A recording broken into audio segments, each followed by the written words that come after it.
on 5 fundamental program targets, addressing critical issues that impact the quality of life throughout the world. Therefore, our 5 targets are HBCU for life, a call to action, women's health care and wellness, the arts, and global impact. Our last one, which is our focus for today, is building your economic legacy. Another highlight of the exemplifying excellence through sustainable service are our community impact days, where chapters implement initiatives on the same day worldwide to demonstrate Alpha Kappa Alpha's collective impact. Please visit us at piiomega.org to learn more about our programs and our upcoming events. At this time, I would ask Assemblyman James Pretlow to please come bring greetings.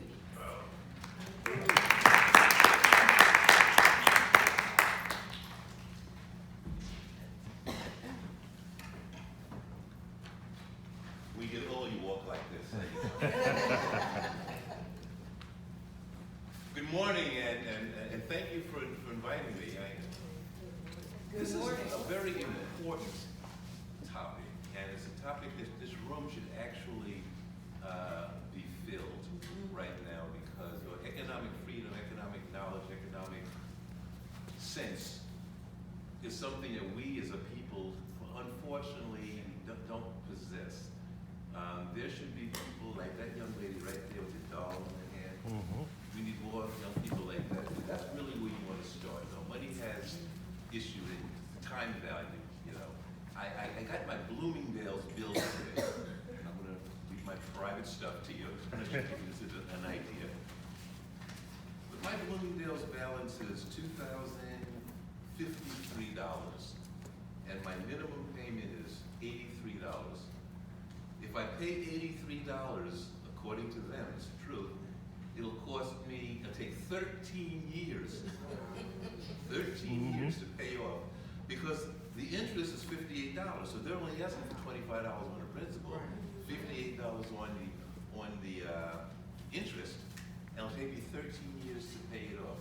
And too many of us pay that minimum payment and wonder why we don't have money. I used to be a financial planner, and one of the reasons I stopped doing it is because it was hard getting Caucasian clients. I'm going back 4-year time machine, so I'm a little older than you. And black people thought that they're going to lose all their money in the stock market, that they were going to lose all my money. And I worked for New York Life for a number of years, and it was hard as hell, excuse my French, trying to sell insurance to black men, because all they would say would, well, I died, my wife's gonna go with some other and dead. Yep, that's right.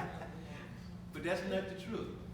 We spend too much money on ridiculous things, and rather than save, and rather than do little things that could save us tens of thousands of dollars. We'll give you one little hint. If I don't want to take any fire from our speaker, but anybody in this room ever get a mortgage? Wow. A 30-year mortgage? No. Wow. Okay. Do you know when you get that mortgage? Let's say it's $200,000. The payment on that is around $1,400 a month. The bank tells you that first payment's not due till the end of the month. Don't listen to them. Make that first payment on the first of the month, and you'll save over $10,000. That's one thing. Secondly, take that $1,400 and divide it by 2 and pay 1/2 of your mortgage beginning of the month and the middle of the month. You can knock 10 years off your mortgage. 10 years. But we don't do that. We say, oh, I'm going to pay the minimum payment, yada, yada, yada, yada. So my point just is we have to look at what we do, get all the information that's available, and it is out there. And we don't have to spend money on fancy clothes. So you start on the TV, look at all of these billionaires. They're not wearing suits, they're wearing t-shirts. They don't care. It's not about how you look or what you're wearing. It's about what you can do and what you can do with that money. So my suggestion is that we don't invest with each other, keep our money in the community, because we do have an extremely large African-American community, economic community, but some reason we like to spend it elsewhere.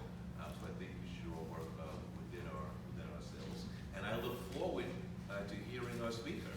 So thank you for having me, and I will see you after the program. Thank you. Thank you. Thank you, Assemblyman Preto. When you came in this morning, you should have received a program as well as an evaluation. We ask that you, throughout the program, you knock off and check off the boxes on that evaluation, and at the end of the program, we will collect it. We would like to know how we are doing and what we can do better to improve our services to the community. So at this time, I'm going to bring up Ms. May Williams, who will introduce our guest speaker.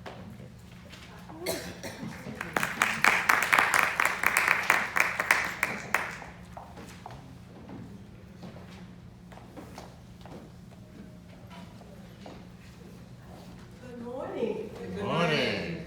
How are you? Great. Good. Again, we just want to welcome you. You've been welcome, but I just wanted, before the speaker comes up, I wanted to say that personally. I'm happy to see you out today. About our speaker, Mr. Eugene Mitchell, who was a co-worker of mine some time ago. With the bio, we have it in the program, we'll give you some highlights about him. He is the president and the CEO of E. Mitchell Consulting, a financial literacy and financial service focused enterprise. He's also the author of a book entitled The 7 Untold Rules for Creating Black Wealth. Prior to June of 2018, Mr. Mitchell served as the corporate vice president and manager of the African American Market Unit within the agency division of New York Life Insurance Company. For 17 years, he was responsible for developing and executing the company's national targeted recruiting sales and marketing campaigns within the African American market. He's also oversaw and supported the development and the retention and the promotion of 1,500 plans of African American agents, and to do 40 plus African American and also 40 African American managers. He oversaw those people in terms of the growth in the New York Life Agency. In 2011, he developed and initiated the $50 billion empowerment plan. This was a 5-year initiative to accumulate $50 billion of in-force life insurance to provide significant family and business protection and transfer future income and create a strong and sustainable intergenerational wealth stream within the African American community. And on June 30 of 2017, we are happy and proud to say that this dream and this initiative came forth from Mr. Mitchell. Let's give him a hand.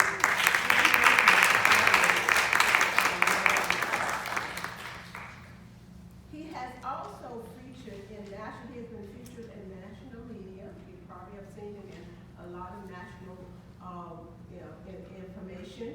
And he has also published, as you know, about the book. But to mention a few, the New York Times, ABC News, Black Enterprise Magazine. He received the Business Movers and Shakers Award from the New Vision and Business Magazine, and was named the Next Generation Business Leader by Minority MBA Magazine. He also, as you can see on his bio, he earned his MBA in Finance and Management from New York University, STEM School of Business, and his BA in Finance from Florida International University. He's a graduate of the Executive Leadership Council's Strengthening and Pipeline Program and is also a member of the 100 Black Men of America. So we are proud that he has taken the time today to come and share with us some information that we feel are very important to you and your families within the community. So without any further ado, I would like to greet him and let's welcome him by a nice handshake.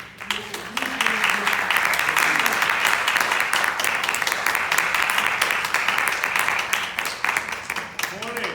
Good morning. I want everybody may hear you this morning. Good morning. Good morning. So excited to be here with you during Financial Literacy Month to talk about creating black wealth. It's a topic I'm extremely passionate about, and I assume that's something of interest to you ladies as well, correct? Yes. Absolutely, so I'm in the right place. And Assemblyman, I agree with you. The room should be packed. And we know that if it was a concert or a sort of a sale going, the room would be packed. And this is the work that we have to do in our community, to share the financial literacy and the education around what we need to do with our money. And so I'm really excited for the opportunity to be here with you today. Before we get going, I want to say, when I got a call from my good friend, May Williams, to say, can you come and speak to my women's group? I said, May, I've got some, national conferences I'm trying to get ready for. I'm trying to put a book and a new financial services agency together. I don't know if it's a fit for me now. And then she said, quite sternly, but this is for the AKA. And I stopped in my tracks because I know that if anything that we must know about a group of AKA women, that you sisters have your stuff together. You're sophisticated, you're good looking, you're high-powered leaders, right, who give back and make an impact. So I just want to say I'm pleased and proud to have changed my mind to be here with you today.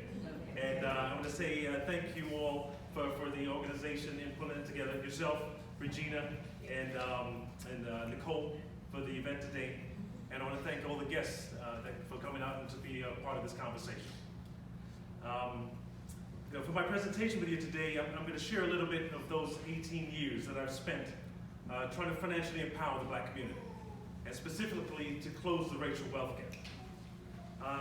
To make the topic exciting, and how I'm trying to share it differently than maybe we will hear it now in our community, I'm going to frame my comments around the way of insights, and the way of secrets, and the way of untold rules for creating wealth that I believe most of us in the black community have not been given. You guys okay with that? Yes. All right. Yes. Now I want to work from this framework of untold rules, because in order to successfully play any game, you must know the rules, or other players are going to make moves around you. Right? You think of a card game, a board game, a sports game. If you don't know the rules, other players are going to make moves around you. But what about our game of life? And specifically building, protecting, leveraging, and passing on wealth.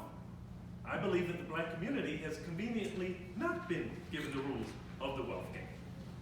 Nor have we been told or shown how others with wealth are playing their game. Right? Let me give you an example today. Not to, there it is. Not to get us upset early on a Saturday morning. But when I think about wealth rules, right? There's a gentleman here, our President Trump, who said he doesn't pay taxes because he's smart. Now, I don't know about you, I didn't know that was an option. What they told me is that there's two sure things in life. You're gonna die and you're gonna pay taxes, right? So clearly he's been playing by a different set of rules that he's not paying on his taxes. But I wanna say that he learned those rules from his father and his grandfather. And what's he doing? He's teaching it to his children and his grandchildren. So now there are generations of Trumps. Do it. There we go. Your generations of, yes, I feel the same way. Turn the lights on, right? Generations of Trumps knowing rules that make significant difference for them. You guys got it? Yeah. Likewise, the same thing can be said about this college admissions scandal. Right? By 50 wealthy families paying for their children's guaranteed spot in big name universities. And that was 50 that were caught, Yes. found out. Who knows how long and how many there are out there, right? Who knew that you could pay to have your child listed as a prospect for the soccer team or the rowing team, right? And that meant that the kid would get a spot at the college even if they didn't make the team. I didn't know that. Did you? Anyone here know that? No. I didn't know that you could pay to have a private proctor give your child and administer the child's the SAT test. And they actually said some folks were even correcting some of the answers while they were there. All I knew and all I ever did was go take the test. Right? So while I'm not going to talk about these particular issues today, I want to use these as examples of how there are untold rules out there. And there's similar things that I've seen in my 18-year career that, of watching how other folks have and build wealth and have a different wealth mindset. Okay? I want to ask you, is it okay if I speak to you from the heart? Yes. Please. Because, it's, like I said, a topic I get really passionate about, but I also recognize that it's bigger than that. It's been a calling on my life for a long time. And I'm really excited to be in this next phase after New York Life, to be able to go out and share this around the country. So thank you for that. For the last 17 years in the position at one of the largest financial institutions in the world, I led over 1,500 African American financial advisors around the country. I sat in a great office in Manhattan and sat amongst the targeted marketing groups that target the Chinese, Vietnamese, Korean, Hispanic, and Asian Indian markets. We had great conversation, talking about how we're going to advertise, market, recruit, and sell to our diverse communities, right? But what I realized and what I was able to see that not only the white community, but many of these diverse cultures around us invest and handle money very differently than us. Many of those are those first and second generation immigrants that came here with the whole intention of trying to figure out how to leverage the money game. I'm speaking both mindset and action plan. And I could see that there were clearly things that we were doing that were contributing to the wealth gap. This put me on a path to discover all I could, and then I used some of that information to create that initiative that made reference for the 1,500 black agents to put $50 billion of collective life insurance in force by the black agents for the black community. Knowing that, they say you don't get out of life alive. At some point in the future, we're going to pass, and those 200,000 people that have policies now will pass on that $50 billion of inheritance to our community. So that was one of those really amazing accomplishments for us there. I'm proud to say that's what we did accomplish the goal. And I'm going to ask you to join now this campaign that we have, because we're continuing to elevate it. We put $50 billion in force, we're going to $100 billion. I've also gathered those learnings that I had over the 17 years and put them into a book. And I've called it Closing the Racial Wealth Gap, 7 Untold Rules for Creating Black Prosperity and Legacy. Because when I thought about it, I wanted to do more than just create wealth. I want to make sure that we know how to properly manage it and handle it so that we can create prosperity and make sure that it's sustainable and generational for our community. Okay? My hope is that in this next 40 minutes or so that I have with you, I can turn the lights on in some areas of your financial plan that need to be worked on because maybe you've not been shown. Or maybe you've been doing things differently from others around us.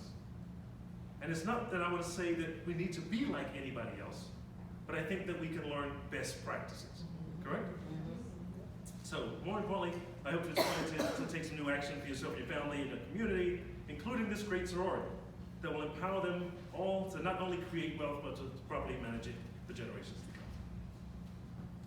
So to give you some background in setting up this conversation here, let's start with a big problem in front of us. Right? We call it the racial wealth gap. I say we must identify and quantify the problem in order to figure out a plan to fix it. With that, there's an actual number that was given in a report by the Corporation of Economic Development and the Institute of Policy Services in 2016 that said that white families have, on average, $656,000 of wealth. And sometimes I think we forget that when you get outside of some of our own neighborhoods and you start to look at some of these affluent areas and these billionaire homes that are out there, that truly 656,000 is just the midpoint for a lot of the folks that are out there. Even if we don't see it, it's out there. But when I go to Miami and I see those yachts pulled up, there's so much wealth in the world that we're not in tune to. But I think this puts it into perspective. 656,000 is the average, where the average black family has just 85,000. And so this is a whopping $573,000 wealth gap. The report then went on to say it will take 228 years for us to catch up to the current level of white wealth at the pace that we're on. Okay? So as you would expect, when we do finally reach that level of wealth, they would have continued to excel and add to theirs. And the chart shows it will go up to over $1 million by 2043. So clearly we can't keep doing what we've been doing and expect to catch up or ever get ahead, right? If we have to do something, we have to do something drastic and transformative. So hopefully this is what we can talk about today. And why is wealth important? I want to stop and make sure that you understand that when I talk about wealth, I'm not talking about income, what we make in our paycheck from week to week, month to month, right? And I'm not talking about more bags and bigger homes here. That's not what I'm talking about in wealth either. What I'm talking about is savings and investments and the home equity and the businesses that we own. See, they're looking at the home value minus the mortgage. They're looking at the investments minus the loans and the credit cards and the likes. That's what they're looking at as the lump sum resource to pull from to buy more investments, right? And to pay for educations, all of which are things that create more wealth. This is what they've been focused on. In this regard, wealth equals opportunity to grow. Wealth also allows you to adequately recover from emergencies without being set back. If the car breaks down, or the home gets damaged, or you lose your job, you have an illness, then you and your family are not devastated, that we see in our community so often. I also want to note, especially to you ladies here, that empowerment in the area of your economic life can fix many other areas personally as well, and help you to become the masters of your own destiny. By this, I mean that when you have money in the bank and you feel sure about who you are and what you have, then you can speak up to a doctor who, if you don't agree with his diagnosis, and you can say, I want a second opinion, or I want to go somewhere else, right? Was it Serena that said that they were going to send her home, and she potentially could have had a majorly life-affecting occurrence if she had not asked for a second opinion? It allows you to speak up to a teacher, right? That you could bring in a tutor or transfer schools if you don't like what's being done in your school, right? It allows you to speak up to an employer. When I think about how many women during the Me Too conversation said that, I couldn't leave my job because I needed the paycheck. So I was willing to put up with what was going on, right? And how many stay in abusive and unproductive relationships because they can? So this is what I want to say is that when you think about these benefits in their totality, you can really begin to see why it's so vitally important that we focus on wealth. And also why some out there don't necessarily want us to have it, right? They're content with us being down here trying to figure it out. So, what is it about? There's many reasons for this disparity in wealth that exists in America. In our 400-year black history here, beginning obviously with 246 years of slavery, where we created no wealth for ourselves, that was for others. 100 years of segregation, where it was separate, of course, not equal. You had those who did make advantages and progress. There was sabotage, there was redlining, war, drugs, subprime, mortgage crisis, and other systemic attacks on our community. There's no denying any of this. And where these items can be debated in depth, today I'm going to leave that area to people, politicians, and civic leaders working on solutions from a systemic and government level point to change laws, provide reparations, and the likes. But while that's happening, because I'm not necessarily just waiting for that to happen, because I don't think it's happening anytime soon, while that's happening, I want us to be wholeheartedly focused on what we can control with the money that we do have. You guys got me? Yes. And this includes making sure that we're operating the same as others around us, so that way we're not falling further behind, and we're also not causing any self-inflicted wounds. So I think that's still going on a major scale. We said we need to do something transformative. So let's make sure that we're doing things that can grow with our money and our success. The Selig Center for Economic Growth reported in 2017 that the country's 46 million African Americans have $1.2 trillion of earned income. I know you've heard it. They said that if we ranked among the nations of the world, we'd be the 14th largest nation when you compare us to their economies. But what I want to take away from this is that we do indeed have money, right? But we must be focused on what we're actually doing with it that ensures us to be getting ahead. And of course, not just spending. And that comes back to that lack of financial education and, like I said earlier, the rules of the money game. So let's talk about what we do with our money, right? Let's use that as the starting point and how we're applying money rules to manage it. So I put a pretty slide here. Let me get it again. Right? So we'll put it into 3 buckets. All right? So first, when I look at some in our community, I would say there's no rule book, right? So when you talk about, oh, it's went too far.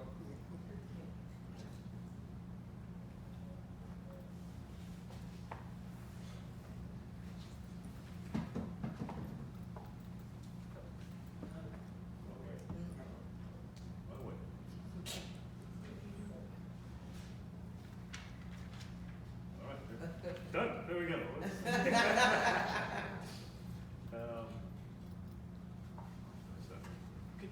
Inside the room there, can you, oh, here we go. Is anybody able to just click it out to the 4th slide? I'll keep talking through it. I say they're not operating with any rule book when it comes to money, right? As they make it, they spend it. Many have accumulated excessive debt, have bad credit, they're spending more than they make, often living paycheck to paycheck.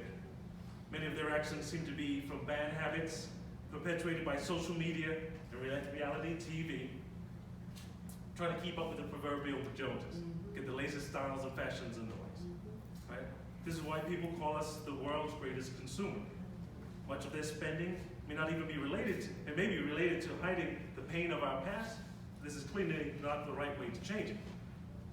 The ways I like to describe these folks is that they're caught up in being focused on consuming and accumulating products and not investments, right? Often depreciating items or things that have no real value once they're purchased, even though they may look good. They're the ones with 400 pairs of shoes and nothing in the 401k. Right. I'm just saying. They're the ones out there, I don't know if it's the right place to say it, trying to make it rain and have nothing for a rainy day. Right? And, you know, I know that this is no one in this room here, even though I do see some good-looking shoes out there. But seriously, you know, plenty of folks that like this, and where they're going in their path of life, it's taken it. More of the same in a perpetual state of financial struggle and pursuit of symbols of wealth, instead of doing what it actually takes to create them. The next level in the rule engagement chart here, I put as the basic, stable, incremental growth. I think of my parents, my grandparents here, and what they knew and what they told me while I was growing up. They were well-intentioned and it worked for them.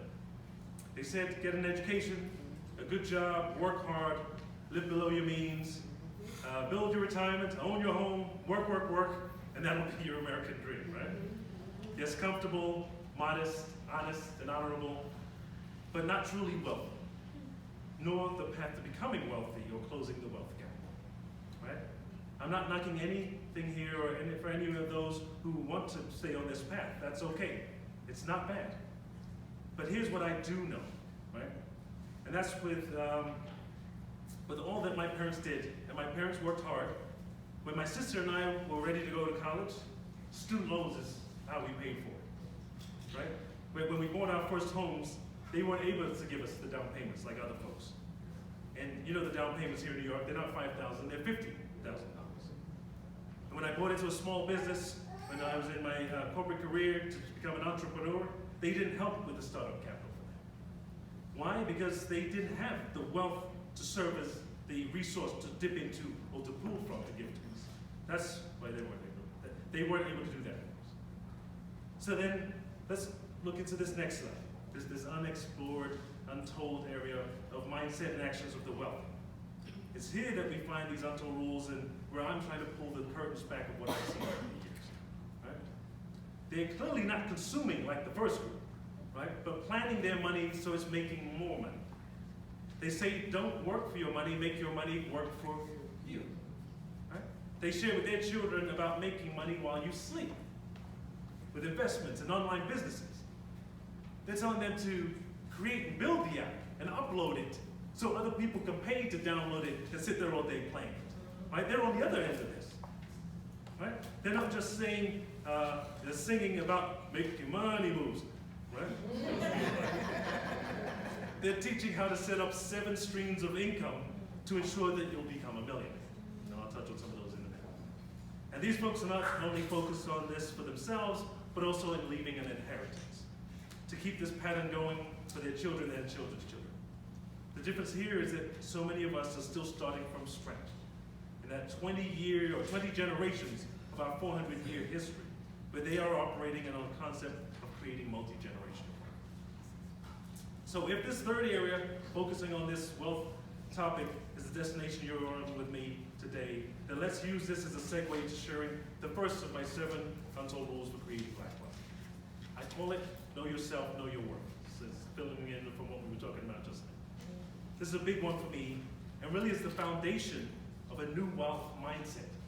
Because I think it's, to your point, Assemblyman, it's not about just sort of, here's what you need to do. I think a big part of this is about having the wealth mindset and understanding our own value and our own worth first.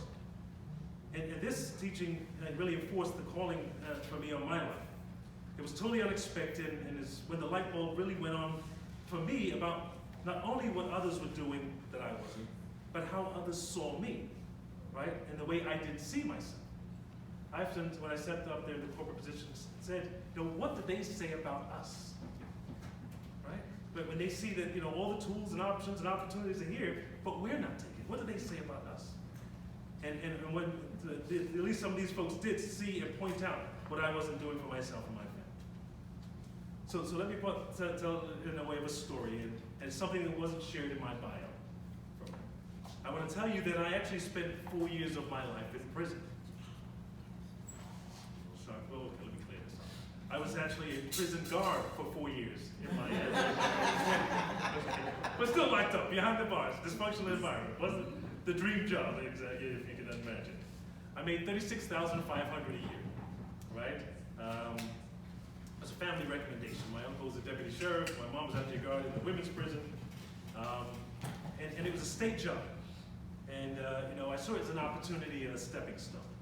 And then while I was in, I realized that they offered tuition reimbursement, right? And I decided to go back to school to finish my bachelor's. Like many had an associate's, I was too smart for my own good, was just delaying going back, so I figured I'd get serious in trying to finish this thing. I actually attended full-time for 2.5 years, right? And they would pay for 2 classes a semester, and I would pay for 2 classes a semester. I was at a point as being a young man where they say, you've got this great potential, when are you ever going to deliver on it? So that started to wear on me, right? So I focused on it and was willing to take on some struggle in this. And struggle I did. I worked nights studying while the inmates slept. And then I went to school during the day and slept in my car between classes. Eating McDonald's several times a day. And you can imagine I didn't have much of a social life. I also did things like drive my old Honda Accord with 189,000 miles that didn't have a car payment, right? But this was different from the folks around me who were driving up to work every day in these new cars, flossing, trying to look good, right? But I knew somewhere deep down I was on the right path to do this. And after 2 years, I was able to save and buy my first 1-bedroom apartment on South Beach, Miami. Everybody been to South Beach? Not a bad first wealth investment, right? I still own it. And still have it there, and also by renting it out and all the things that go along with this, right? I not only use my savings from not spending it on all these other things, I use my tax return, and I also use a little bit of my student loan money, which don't tell anybody, okay? Yeah, you see, I was focused on moving up, and after that, I did graduate with a bachelor's, and I received a scholarship then to go on to do my MBA at NYU.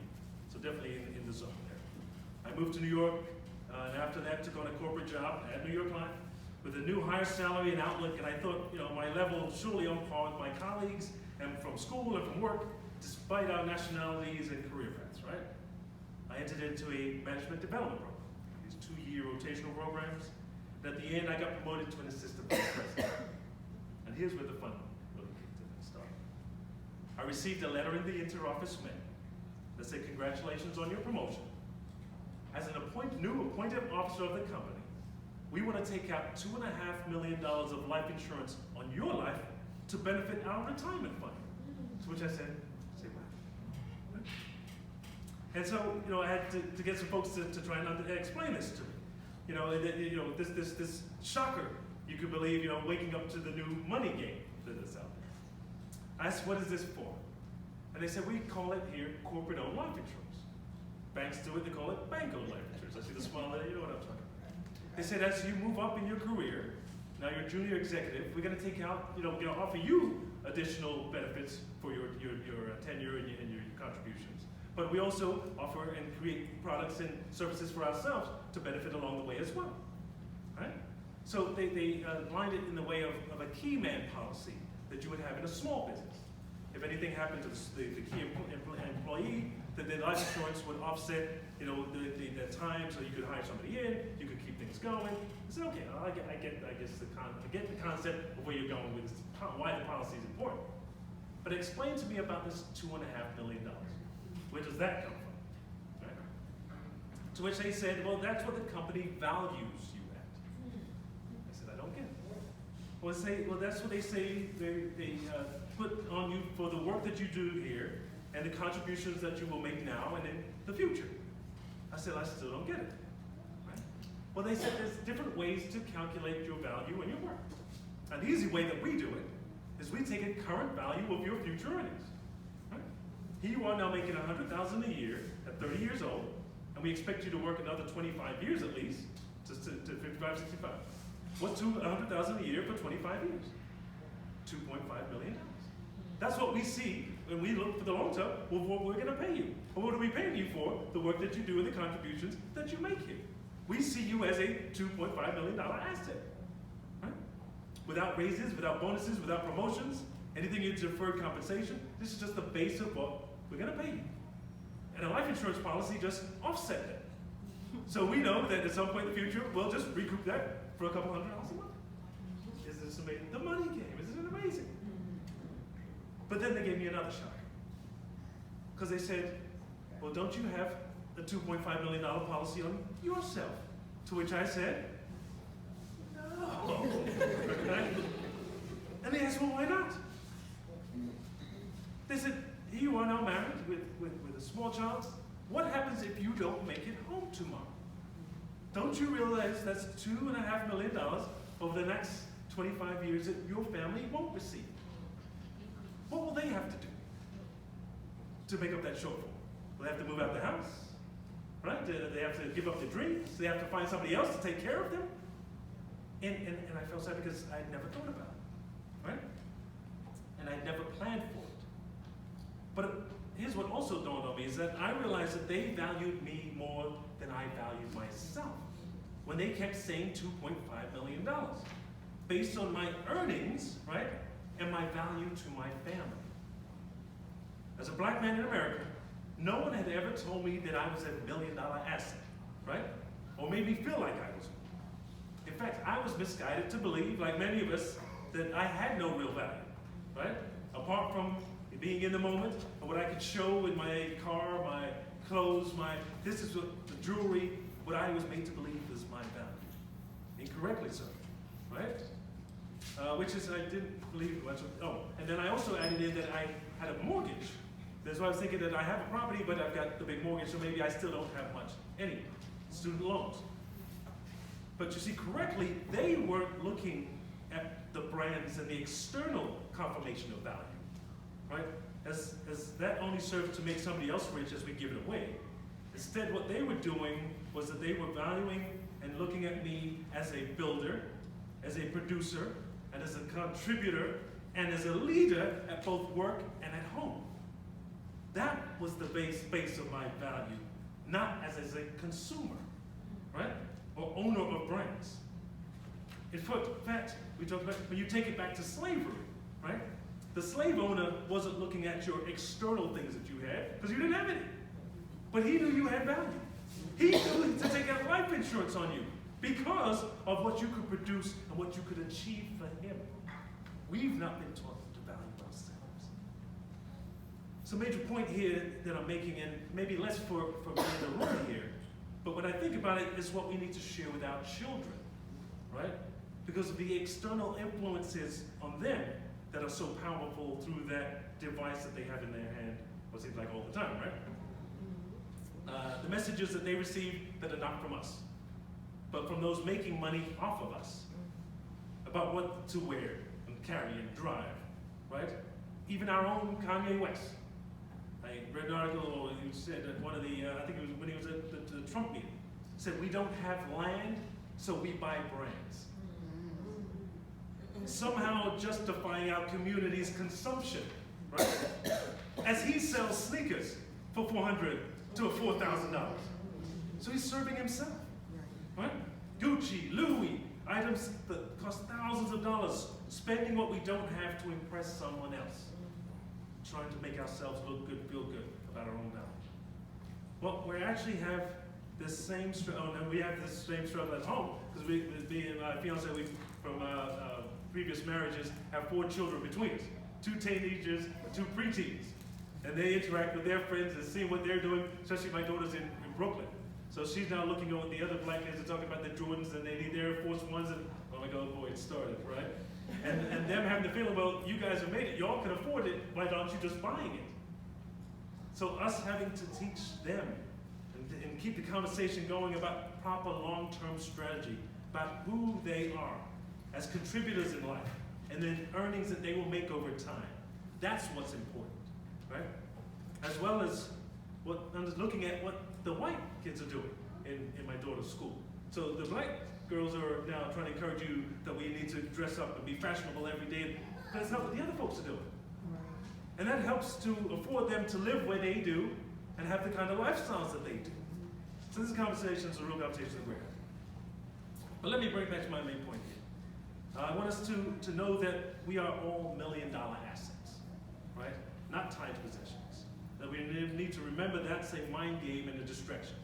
The path of us wanting and comparing and chasing things that we don't have.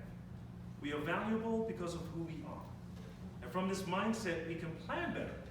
We can make better decisions and have higher expectations, right?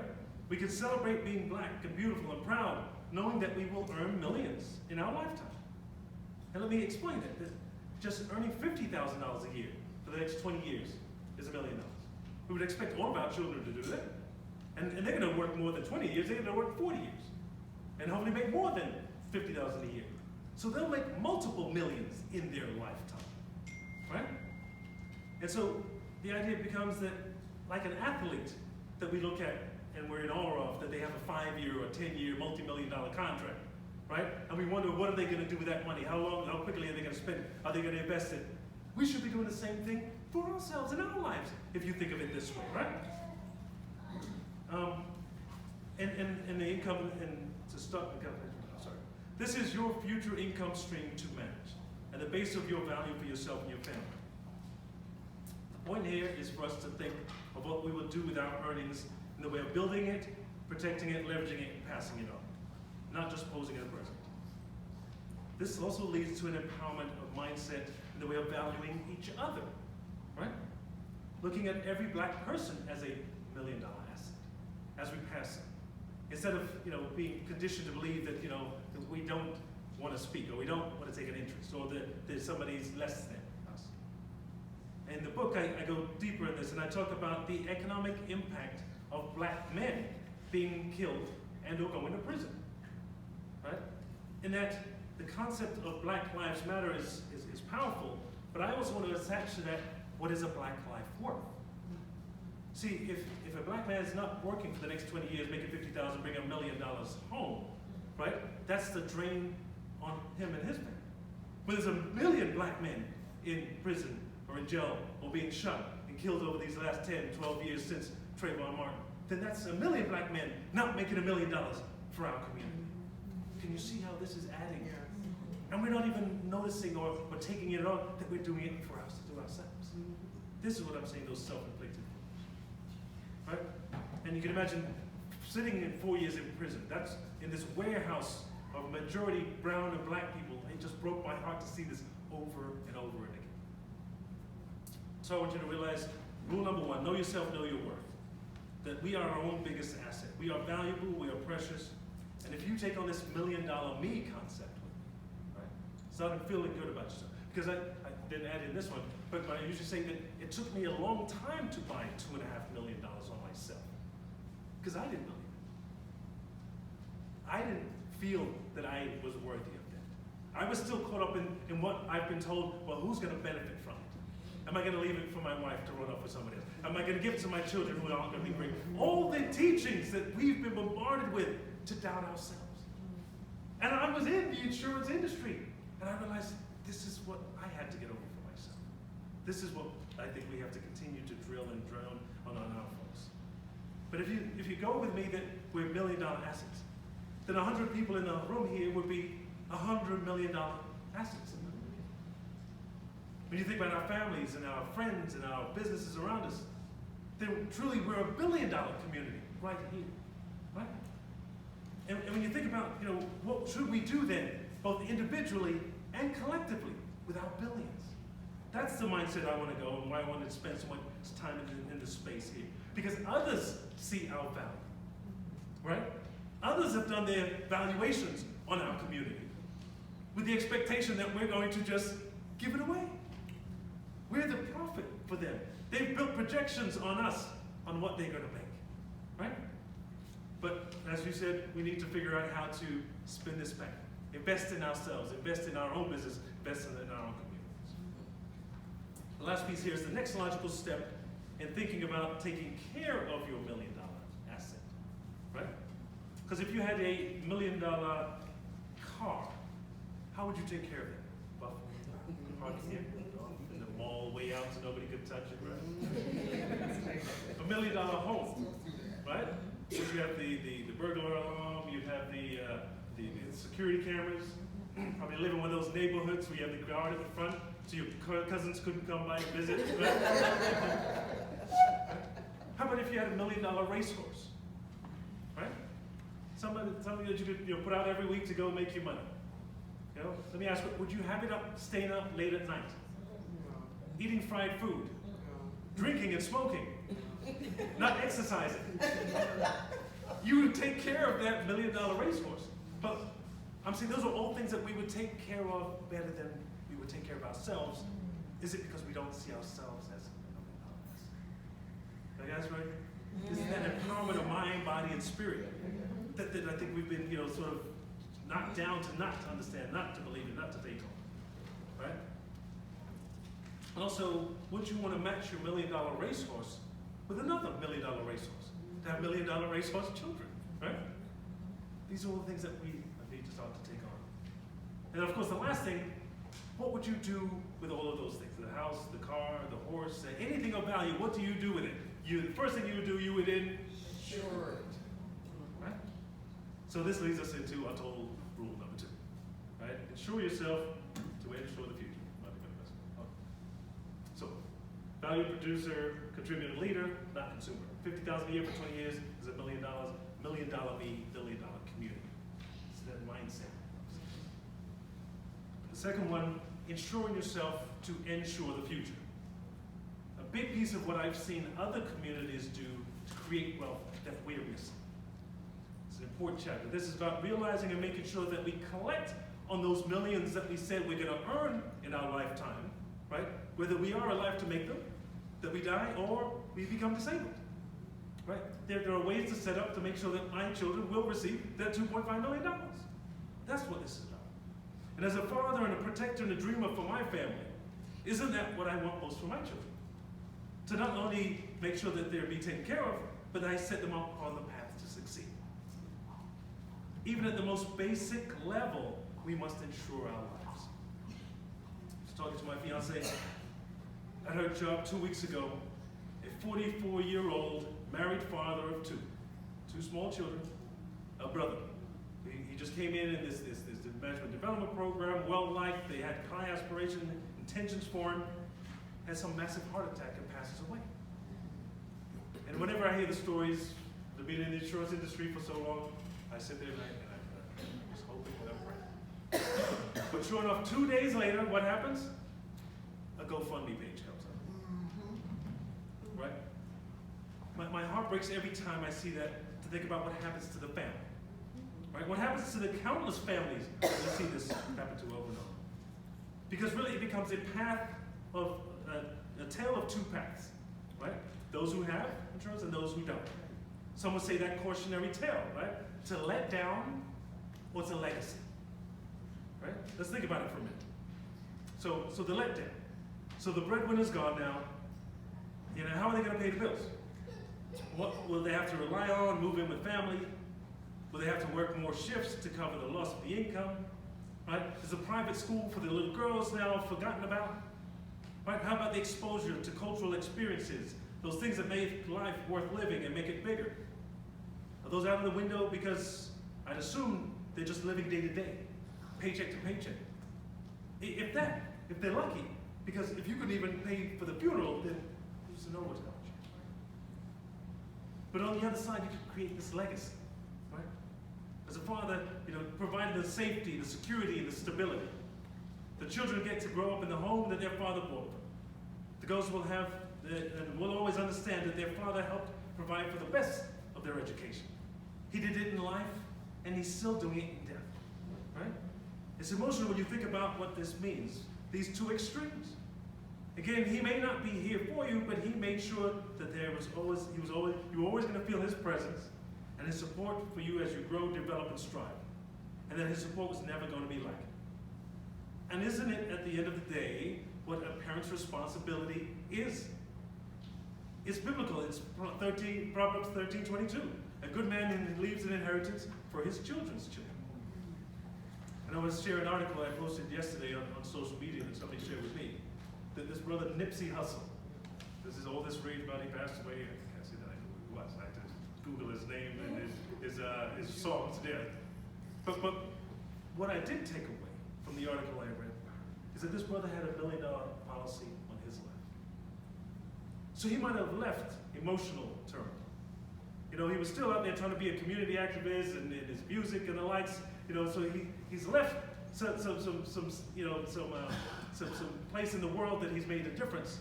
But at least economically, it will never be a challenge for his family.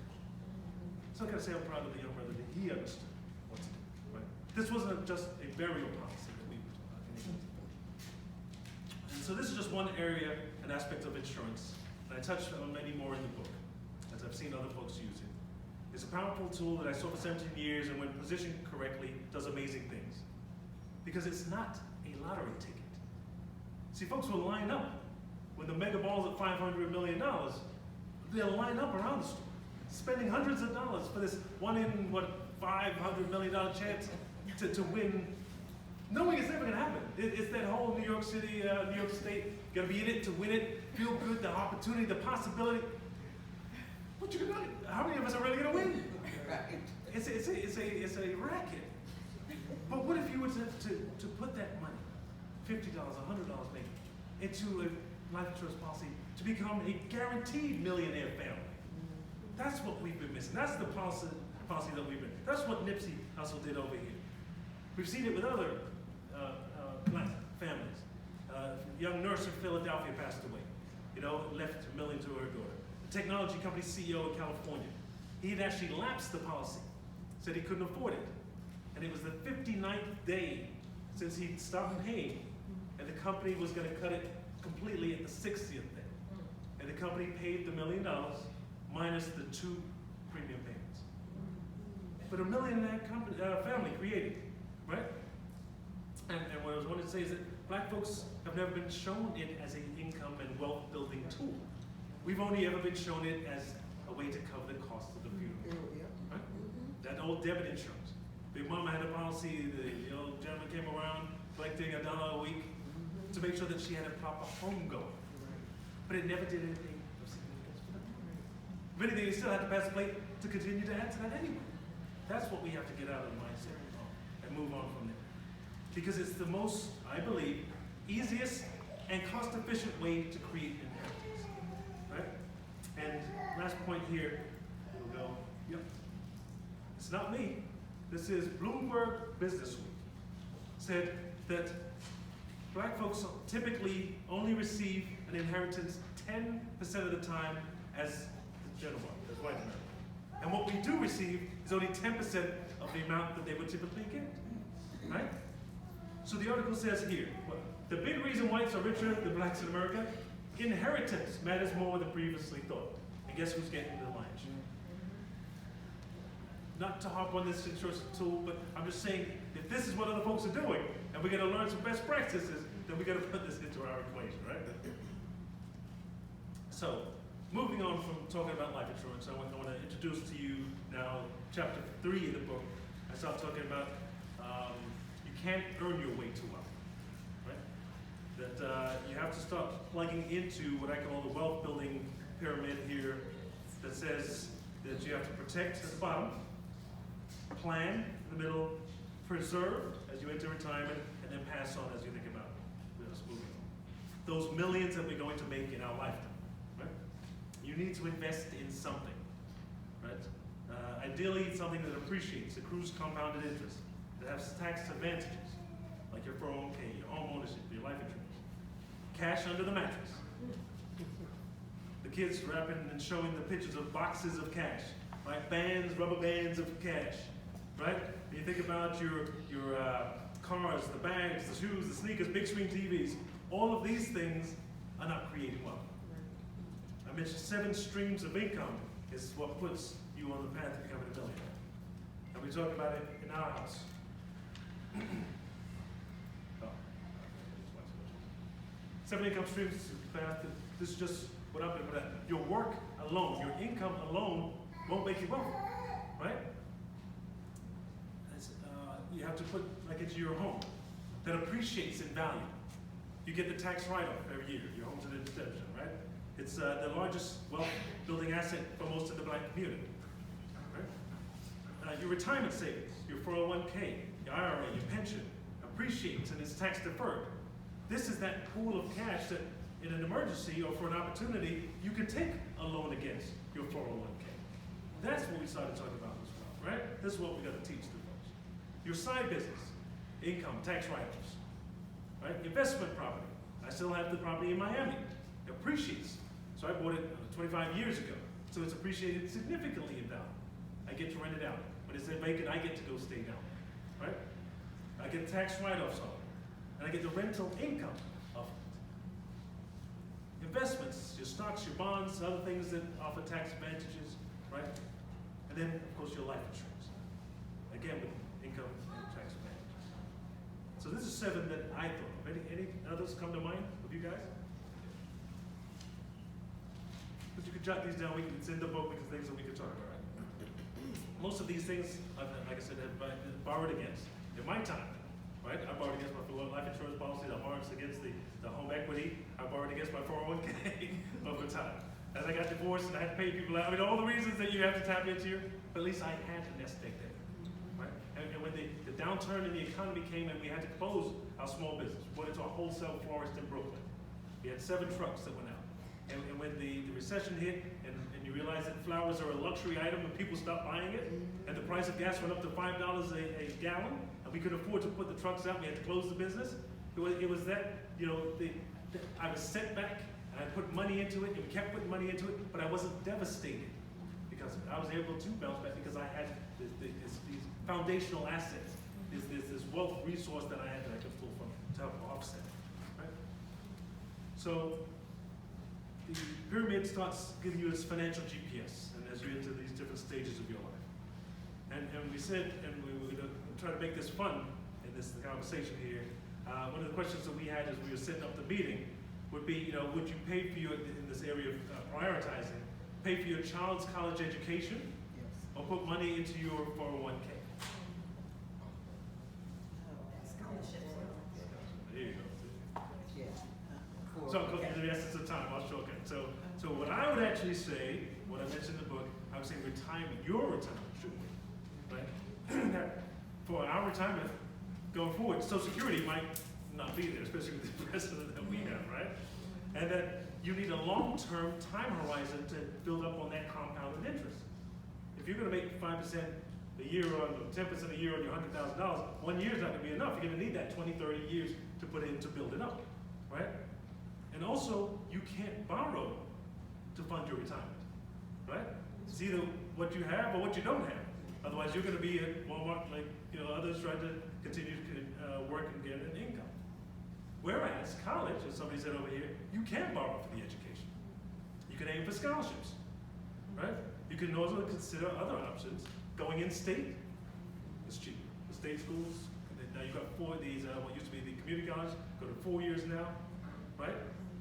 Your child can work on campus, contribute to it. Other families can contribute. There's also tuition reimbursement, like I had on my job with the state and corrections. And in New York, like other states now are doing this tuition forgiveness, right? If you go back and work in the public sector, as a public service sector in the world for a number of years. So I even heard one of the bosses at the old job talking about they have their kids take out, even though that they can afford it, take out some part in loans so they can start setting up their own credit report. So that they graduate, they've already got something established. And then of course the loans such and hopefully will keep your child vested in their own success, right? It's easy to get a D or to drop a class when somebody else is paying for it. But if I know it's coming out of my paycheck or my savings, it's going to make me a little bit more aware. So now you know your worth, now you've protected yourself, have a plan, and the chapter 4 is about staying on track and avoiding the traps, right? Just moving quickly here, obviously there's a lot more information that I can give. I introduced for our community what for me, as I thought about, I was never given spending guidelines, right? Oh, there it is. Spending guidelines, right? So we hear some things. Around 3% should go to your 401k, right? 10% is supposed to go to your time. The bank's not going to give you more than 30% of your salary for your mortgage. But what's the rest? But what is logical and what's makes sense for the rest of it to spend? Right? What are the real numbers? So I lay those out in the book. I also have a section about acting your wage. Right? People talk about acting your age. I talk about acting your wage. Right? Just it could be me, but I'm saying if you have a Lexus with a $600 or $700 payment, right? And you have a landlord, and you don't have any of those income streams that we just said that can put you on the path to become a millionaire, then maybe you have a problem. If you want to create wealth. Because if you want to stay where you are, and that's it, you're happy in that lifestyle, then fine. But if you're truly saying that you want to create wealth, you get where I'm going, we have to do something different. Rule number 5, right? I touch on exploring, keeping score to keep up. Right? It's not just what you make and what you keep, but it's what it affords you to do. Right? This is that whole next level as I sat in other folks, other cultures, looking around, what are other folks doing when they get to these next levels? Right? So we talk about new money and old money. So new money, so we win the lottery, right? We get this big athlete's contract and we blow it in no time. It never becomes old money, right? What are those old folks doing to keep it from generation to generation? We touch on that a bit. I also touch on some of these deeper concepts in conversation. Remember, LeBron talked about, he heard some statements about just dribble the ball and be quiet. We don't need to hear you anymore, right? To just entertain me and then leave, right? I wouldn't mention names, but I question the folks carrying suitcases of cash, right? Having millions of dollars of watches, right? For every day of the week, for every event, where at the same time you've got kids in their neighborhood that they grew up in, right? Who are hungry, who are not going to pass the state exam, who are not, or are on their path to go into prison. So some of our change to continuing our mindset and our thinking of where we need to go. And obviously there's a lot of information here. Rule number 6, in winding down, I say, this is one that touches, I just made it again, oh geez. Rich people plan for 3 generations, poor people plan for Saturday night. Okay? Where I'm going with this is we gotta work smarter, not harder, right? I think about how do we buy into gentrifying neighborhoods? We were just talking about that, right? So if you've got a $5,000 life insurance policy and you're wondering how other folks now who are inheriting $1 million can put the 20% down on that $1 million brownstone, that's where they're getting something from. how they're not losing family property and land. I lived in Bed-Stuy. I bought my first brownstone with my ex there. The house next to us, the woman died and left the house to her daughter, but the daughter had already passed. So the house just went to the city, and the city auctioned it. Now, you know, moving on to $1 million brownstone just given away. The family didn't get the benefit from it, right? How much land down south that we didn't have wills and trusts to keep our land for ourselves? So I touched on what these, you know, the definitions and how and where do we find things like wills and trusts, right? The two secrets to building a sustaining wealth that we need to have in our community, right? I talk about how others empower organizations with tools like life insurance. I talk about through charitable giving, right? How much of that $100 million should go back to, that we said we're gonna earn, that we're valued in this room, will go back to the organizations and institutions that we have. And then one of the last stories that I like to tell when I think about these three generations. Well, one is when I started to explore and ask more questions to the people I sat around. I said, you know, well, tell me some of the things that other people are doing. I said, well, you live in Brooklyn, right? So what about that Jewish family that lives across from you? Don't you know they take out $1 million of insurance on the 2 oldest in the family, and the 18 others in that family of 20 make the payments on it? Think about that. So we can have a guaranteed $2 million at some point in the future, and it's not about profiting off the death of grandma and grandpa. What they will do is hold them up as the matriarch and patriarch. Because what are they going to use that $2 million for? Not only to buy more insurance, but to give everybody the down payment for those homes, to pay for their college education, to give them the startup capital for their new businesses. The daughter gets the big wedding paid for. They're looking at it as an investment tool, a shrewd, smart investment tool. So of course, me and my sister went to our parents. We said, like a Jewish family. Why are you all laughing? We said we want to take out a life insurance policy on y'all. To which they stopped returning our calls. They bolts on the door. No, I'm serious. It took a while for us to get across. And I really think how I did do it in the end. I said, you know, it's not about me and my sister. Right? We're doing okay for ourselves. But what we would like to do is set up an investment that you can pay for your grandchildren and your great-grandchildren's college education. Right? They said, well, we like that. But like the Jewish family, I'll come back to we're not going to pay for it, you have to pay for it. You pay for your own inheritance. So me and my sister took out a $500,000 policy. Both of them have to pass before we get the money, right? So it becomes cheaper when you have 2 people insured. Both of them have to pass. But it costs us $300 a month. Me and my sister split it $150 each. And I ask you, what else in America can you spend $150 to get a guaranteed $500,000 tax-free at some point in the future? Nothing. That's the cost of your cell phone. That's your car insurance is more. But this is once you know and you realize what other folks are doing, the options and the opportunities. Right?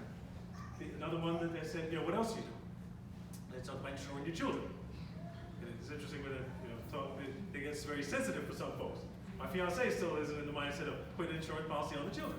Something of significance. But the idea being that, you know, and it's in the book, you know, if their health changes, at least you have something in place, right?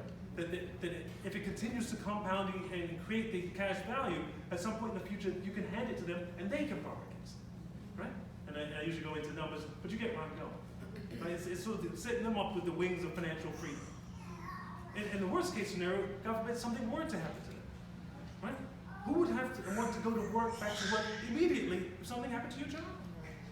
What if you wanted some time degree, to put something into a scholarship? I mean, to think about what you could do. But there is 3 generations. $500,000 on my parents, $2.5 million on myself, and there's $250,000 of it on each of the kids. So can you now see the future of the Mitchell family will be very different the way we've set it up? Just imagine this one too. You think about the homes and all the other things that we're doing, the wills and trusts that we finally put in place. This is, I believe, how we start to create a generation. So I'm not only preaching it, I'm talking about what we've done for ourselves. You guys get what I'm doing? Yes. So last thing here, you know, I touch on rule number 7, I'm sorry.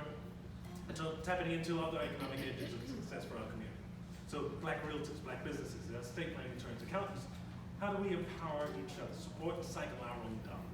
This is what we talk about as something significant And I give case studies of a couple folks who in a couple communities have done this well, and you know, ideas that we can, you know, sort of leverage and take away here. So, you know, in wrapping up, I'm going to say that, you know, I know I hit you with a lot of information this morning.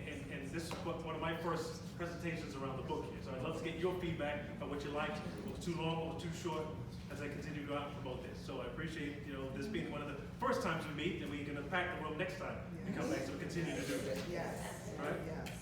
But in case you can come across, you know, hopefully you can see that, you know, I'm extremely passionate about this book, right? And I'm passionate from the perspective of being a black man who's worked in places and spaces where I've seen our community negatively impacted when we didn't know what was going on and what was going on around us and going on to us, right? And also as a black man in a country where I see we're going backwards under that one person we put on the first slide here. Over these last few years, where there's less care, less consideration, and less effort going into our community. And you talk about our future prosperity, right? This is why it's important to focus on creating our own wealth. This is what I was proud to do with those 1,500 black agents. Because this was space that, you know, now especially that I'm out, I can preach more, right? We're creating a modern day movement. And I believe we're doing something that we can control, right, for us and by us, in the way that is guaranteed and proven. See, that $50 billion income stream is something that wasn't even on our radar before, but now we put that out. But other communities have been doing that for hundreds of years. We're just finally starting to catch up in this regard, and that's where I'm going. So remember, I'm not an insurance salesman, even though I did touch on it. I just say it's a powerful tool. But I talk about economic empowerment to bring community transformation, right? Through insurance and other financial tools that are under-leveraged and underutilized. I'm really excited about where we are in this perfect storm brewing. And I really want to appreciate the time that you've given me today, and open up for questions. I know some questions, and we've got the book outside. So buy one for yourself, buy one for your parents, buy one for the kids, everybody you know. So with that, I say thank you for your time this afternoon.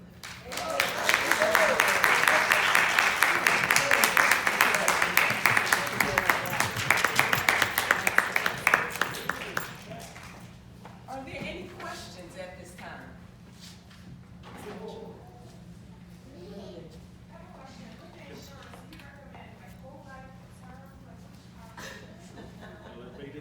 But there's no one, fit for everybody. The idea is to sit down and figure out what you can afford. What is your so life insurance is based on your age and your health and what you can afford. So you think about what are you trying to set up and protect? Is it something for the children? Is it to protect the mortgage? So you're going to look at which tool. So the term insurance is usually cheaper because it's for a certain period of time. The whole life is for your whole life, but that's also more expensive because it gives you other benefits as well. So really you got to speak and sit with somebody like a professional to map it out. So I wouldn't just jump into making one off-the-cuff recommendation. Okay. There's a wonderful person, right? Yes, ma'am. Hi. Not a question, but a comment. Yes. I was sitting here talking to my sorority sister about something you had mentioned when you talked about athletes, and the first thing I thought of is the NFL draft with all these young black men. Yep. Who I'm wondering, do you have an attorney? Do you have an accountant? Do you have investors? Or are you going to go down to that Tesla dealership in Nashville or the Toyota dealership in Nashville? That's the first thing. That's what I'm To buy the wondering. dealership, hopefully. Say it again? To buy the dealership? Well, I'm saying that's not about what Tesla, No, but, wouldn't that be young wonderful black if they men, did go down to buy the sophomore, dealership? junior, senior in college, Yes. you're gonna go to the Tesla dealership to buy versus the Toyota dealership to buy Yes, something. I get Nothing wrong with Tesla. No. At all, but yeah, I love buy where the you're dealership going. Love where too. you're going, And then the other thing about the GoFundMe page, every time I watch the news and a young black child is killed, and you hear and listen, I'm like, they haven't buried that child yet? Oh, no life insurance. And then you see the GoFundMe page. So those are the two things that she and I sat and talked about soon after you mentioned it also. So not a question, but just a comment that I agree with you on that also, yes. Appreciate it. Thank you. Yes, ma'am. Question. I purchased a home 2 years ago, and now I'm getting hit with reality that I'm trying to pay this debt. I bought appliances, paid everything, but I want to go into investment property and starting a business.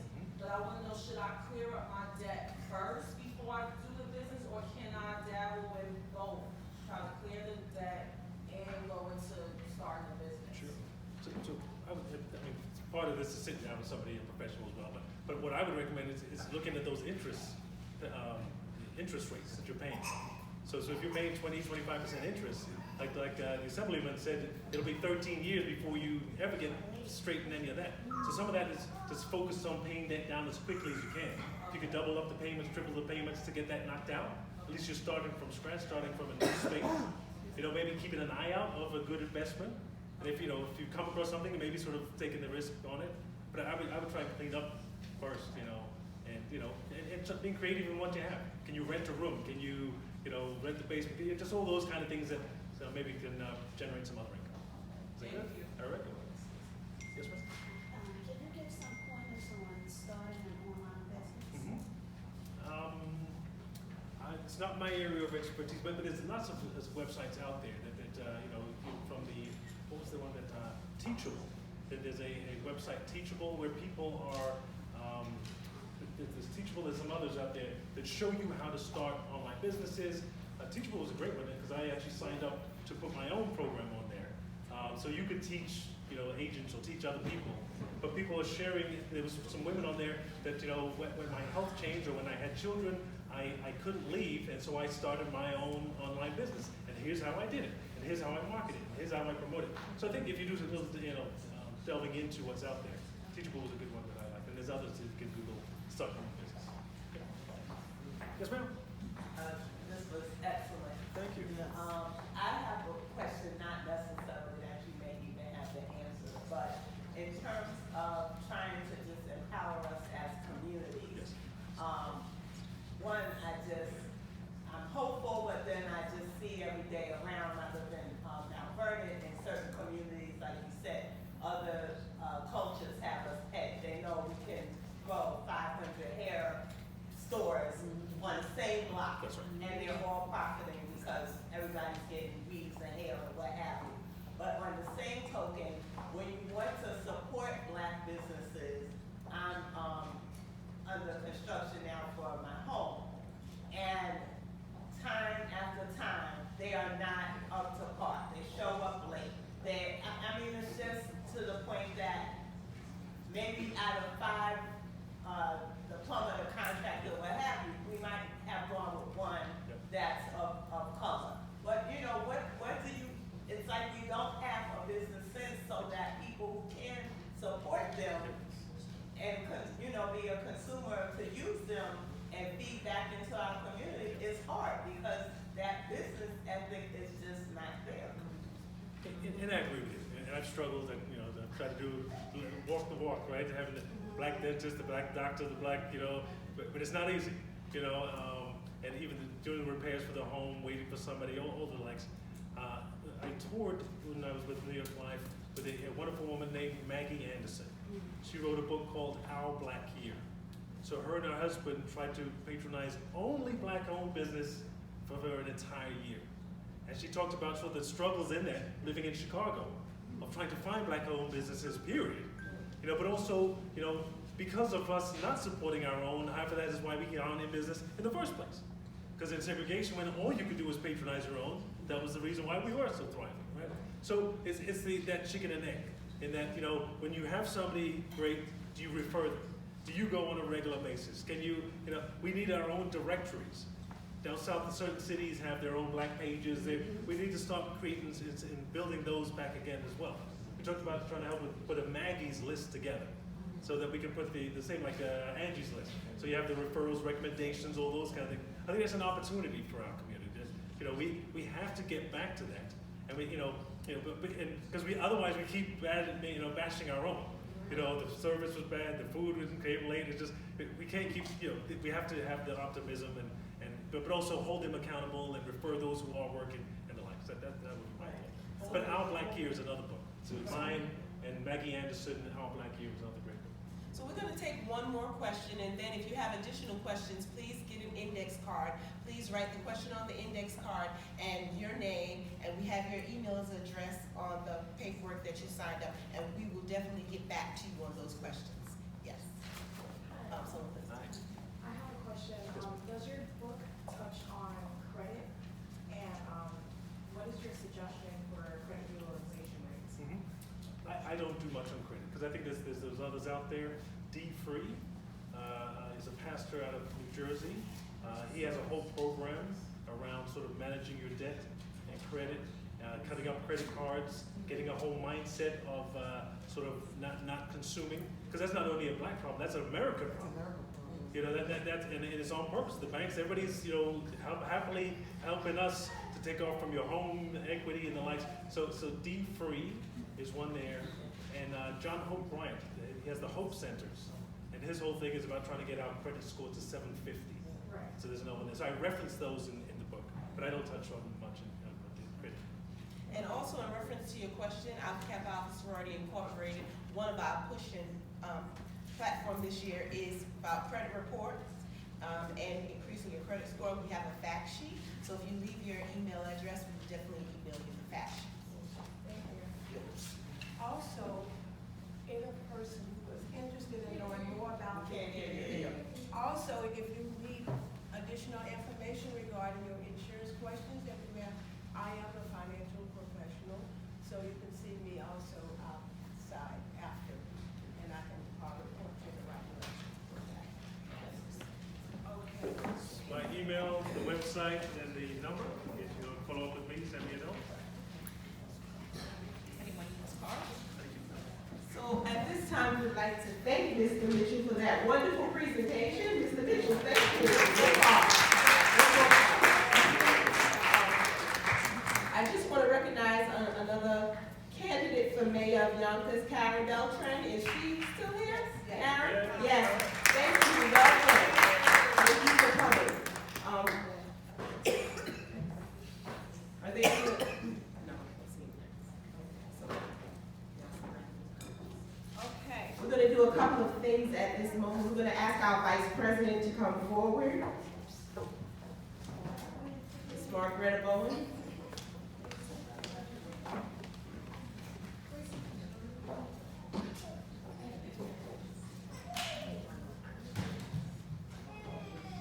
Okay, to recognize Mr. Mitchell for his hard work. Thank you. First of all, I just want to say that I personally have gained a lot this morning. Yes. Although, you know, I will say economic literacy is also my passion. And we spoke, you know, quite a bit before the session started. And I just want to say this is our inaugural program. It's our first program of this type in the area.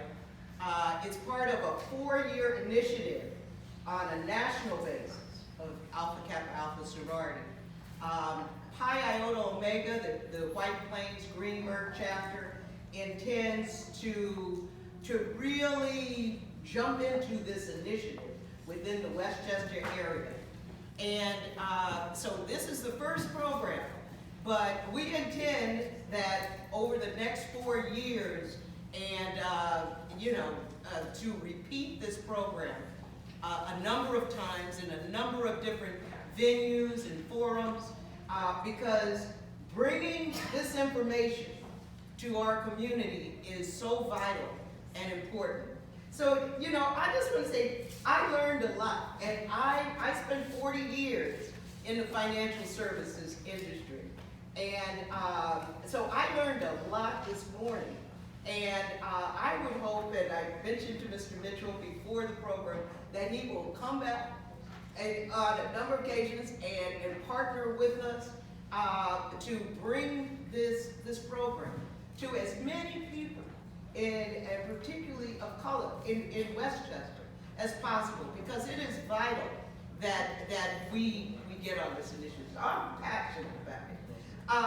I want to just present a token to Mr. Mitchell of our thanks for his taking the time this morning to come and share this valuable information with us. It's a plaque that was prepared by our chapter, and it basically just thanks and acknowledges the fact that it was the inaugural person to, excuse me? Oh, you want me to read it? Okay. So it says, Alpha Kappa Alpha Sorority Incorporated Pi Iota Omega Chapter, the Economic Legacy Committee extends sincere thanks and appreciation to Mr. Eugene Mitchell, President and CEO of E. Mitchell Consulting, for partnering and sharing with us how to accumulate wealth in the African American community during the Economic Literacy Month celebration on Saturday, April 27, 2019 at Gritton I Will Library, Yonkers, New York. Joyce Mills Cottrell, President, May E. Williams, Committee Chair. Thank you very much. I look forward to seeing you again very soon. Thank you. Thank you.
Thank you so much once again.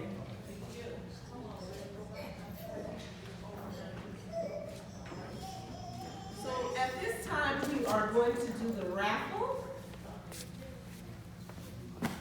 Did everyone receive a raffle ticket? Did everyone receive a raffle ticket? As you came in, we got the grant. Okay, so this raffle is for a copy of Mr. Mitchell's book. And all of those who don't win the raffle, please make sure that you go out and patronize Mr. Mitchell and purchase a copy of the book. So, the 7 Untold Rules for Creating Wealth. We know that. It's just basically just the new cover, Texas.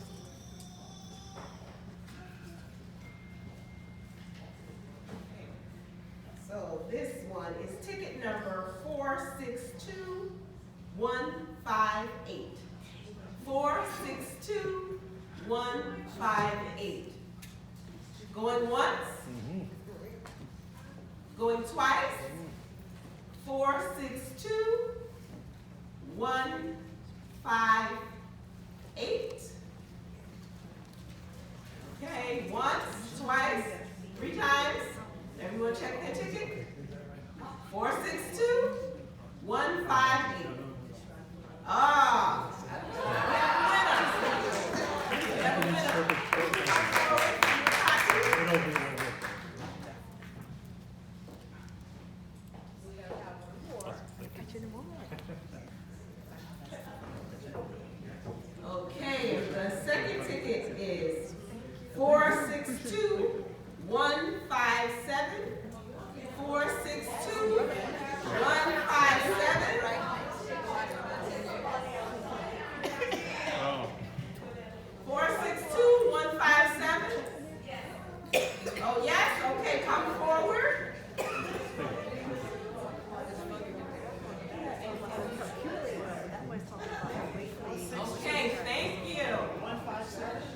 It's basically the same.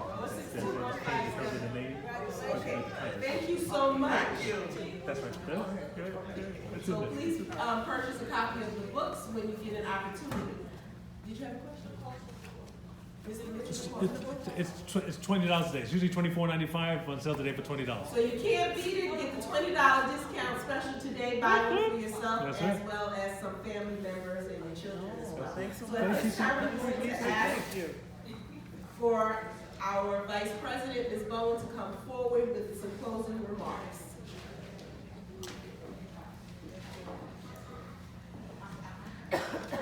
Good morning, everybody. As I said, I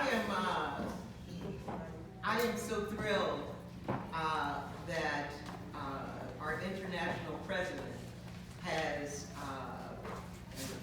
decided to embark on this particular initiative of building knowledge within our community about the status of Black economic wealth and what we need to do. As I said, I worked in the financial services area for 40 years as an attorney, but as Mr. Mitchell mentioned, you know, I saw, first of all, at the highest levels of the financial services industry and that whole wealth thing, we're not there. We're just not represented, you know, and on any level. And what I saw, and he mentioned life insurance, and you know, in fact, one of the life insurance companies basically built a large part of their foundation off of selling what's known as burial insurance. It's, you know, to us for the most part, and that was the foundation, their foundation in the industry. When I first entered the financial services industry, at my particular company, there were large numbers of Black financial professionals working in the industry, and it was because they were selling large numbers, I mean, to us, of the smaller policies. You know, they had the small term insurance policies, you know, the small policies under $100,000, and they were able to sell that. At some point in the 80s, our company decided that they were going to get out of that market, and they weren't going to market policies under $100,000. Okay? So what happened was all of those financial professionals who had been there, all of a sudden they started to disappear. They had no market, you know, and those who remained basically had to redefine themselves and go out into other markets because they could not sustain themselves selling to the Black market only, you know. And that's a sad thing that for the most part, you know, and this is at all levels, you know, we tend to, you know, try to put the onus on the people at the lower end of the spectrum. But it's true throughout, as Mr. Mitchell mentioned. You know, what I saw, I came in contact with, was some of the richest Black folks in the country, basically, had no life insurance. And their assets, and you get to look at what their monthly spending was. And it was incredible to actually see that, you know? And so very early in my career, I started to focus on the status of Black economics in this country. And so I am so thrilled, and, you know, I didn't want to go on and on, but I am so thrilled that our international president has decided to focus on this initiative and, you know, for us to go into our communities and really it's a broad initiative. it's not just asset building, because it also covers credit repair, you know, management of debt, fraud, you know, identity fraud, you know, asset accumulation. It covers the whole spectrum in terms of life insurance, home building. And so we, the Pi Iota Omega chapter, you know, I promise you, within the next, you know, see as we unfold our program, we intend to saturate Westchester County with information in our communities. There are lots of African Americans who live in Westchester County. You know, I grew up in Mount Vernon. Okay, and I live in New Rochelle.